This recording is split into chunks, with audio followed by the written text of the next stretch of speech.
ஒரு air conditioner எப்படி வேலை செய்கிறது என்பதில் எனக்கு எப்போதுமே ஆர்வம் உண்டு.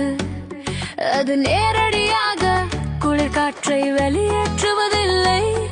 இதன் பிரின்சிபல் உண்மையில் மிகவும் எளிமையானது. நீங்கள் பாருங்கள், வெப்பத்தை உறிஞ்சுவதற்காக நீராவியாவதைப் போல இதை கருதலாம். ஆனால் இதன் ரகசியம் ஃப்ரேயான் எனப்படும் ஒரு சிறப்பு ரெஃப்ரிஜரண்ட் ஆகும். இந்த சிறப்பு ஃப்ரேயான் கொதித்து வெப்பத்தை உறிஞ்சும். சாதாரண அறை வெப்பநிலையில் மிக விரைவாக இது ஒரு அற்புதம்.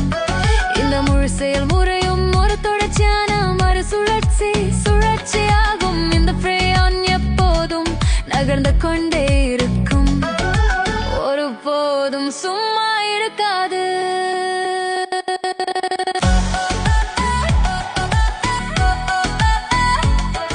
இது உங்கள் வீட்டிற்குள் தொடங்குகிறது, ஒரு சுழற்சி திரும்ப ஆரம்பிக்கிறது. அங்கு ஒரு மிகவும் குளிர்ந்த 7 degrees ஓடுகிறது. நீங்கள் தெரிந்து கொள்ளலாம், இது கோயிலில் உள்ள தாமிர குழாய்கள் வழியாக பாய்கிறது.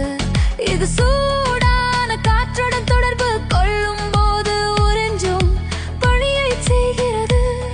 இது வெப்பத்தை உறிஞ்சி மிக வேகமாக எவாபரேட் விடுகிறது. ஒரு 30 degree வாயுவாக உள்ளே மாறுகிறது. இது ஒரு உள்ளூர் மாறுபாடு. இந்த சூடான காஸ் பின்னர் வெளிப்புற யூனிட்டின் மையத்திற்கு செல்கிறது. அங்கு ஒரு கம்ப்ரஸர் அழுத்தி அதை பிழிந்து மேலும் கேட்கிறது. அது அதை ஒரு சூடான உயர் அழுத்த 80 degree கேஸாக தள்ளுகிறது. வெளியேற தயாரா உள்ளது. இப்போது வெப்பம் கடந்து செல்லும். கண்டென்சர் 2 ஒடுக்கி குழாய் முழுவதும் வீசுகிறது. கேஸ் ஐ குளிர்வித்து அது அடங்கத் தொடங்குகிறது. மேலும் அதை ஒரு 45 degree liquid மீண்டும் கண்டென்ஸ் சமையல் பாத்திரத்தின் மூடியில் நீர் துளிகள் உருவாவது போல. இதோ இறுதி அற்புதமான படி, திரும்ப செல்லுதல். அந்த லிக்விட் ஒரு சிறிய எக்ஸ்பென்ஷன் வழியாக பிழியப்படுகிறது. இது பிரஷர் அழுத்தத்தை உடனடியாக குறைக்கிறது.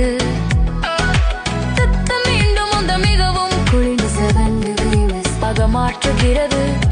முடிவில் இந்த மிஸ்ட் அதிக வெப்பத்தை உறிஞ்சுவதற்காக உங்கள் வீட்டிற்குள் மீண்டும் பாய்கிறது.